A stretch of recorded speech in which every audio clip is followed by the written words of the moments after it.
In a land of vast deserts and whispered legends, the ancient Persia, there, cradled by the dust of ages, lies the city of Saveh. It is a place steeped in mystery, a name etched into the very heart of a story told for 2,000 years. For this is the place from which the Three Magi, the wise kings of the East, set out, guided by a celestial beacon, to worship the newborn Christ. And here, in Saveh, they return to rest for all eternity. Imagine, if you will, 3 sepulchres of great size and beauty, standing as silent sentinels through the centuries. Above each, a square building rises, crowned by a domed roof of such fine workmanship. It seems as if the heavens themselves kissed the earth to shape it. They rest, one beside the other, a sacred trinity in death. And they say their bodies remain whole, preserved by time and devotion, with hair and beards as if they merely sleep, waiting for the final trumpet's call. Their names echo through the halls of history: Beltasar, Caspar, and Melchior. But who were they truly? The inhabitants of Saveh could only tell a traveler, a man named Marco Polo, that they were 3 kings buried in days gone by. The deeper truth, the magical truth. He learned 3 days' journey from there, in a town whose very name whispers its secret: Kala Atashparastan, the town of the fire worshippers. And their story begins with a quest. The 3 kings, these powerful seers, journeyed to find a newborn prophet. In their hands, they carried 3 sacred offerings to divine his nature: gold for an earthly king, frankincense for a god, and myrrh for a healer. When they arrived, the youngest of the kings entered first, alone. He stepped into the humble space and found the child was his mirror. Not an infant, but a man of his own age and appearance.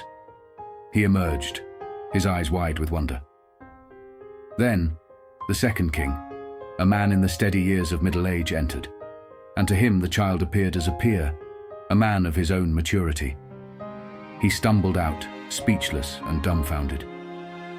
Finally, the eldest, his hair silvered with wisdom and years, passed through the door. And to his eyes, the child was an old man, ripe with age, just as he was. He walked out slowly, his mind a whirlpool of deep, unsettling thought. Gathering together, they shared their visions. Amazed and filled with a new resolve, they decided to enter as one. And together, bathed in a light that was not of the sun, they saw him. They saw the truth. A child, just 13 days old, in his real likeness. And in that moment, they knew.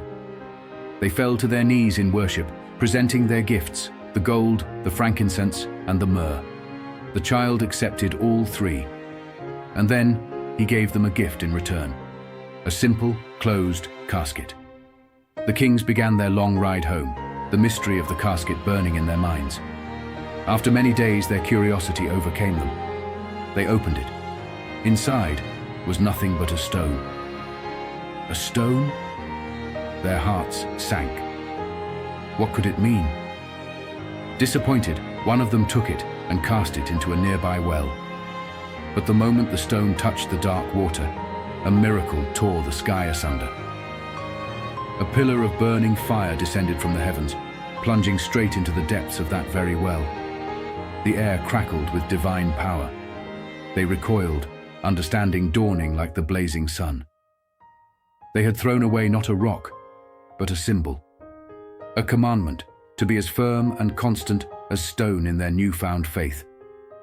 They repented, their hearts aching with shame.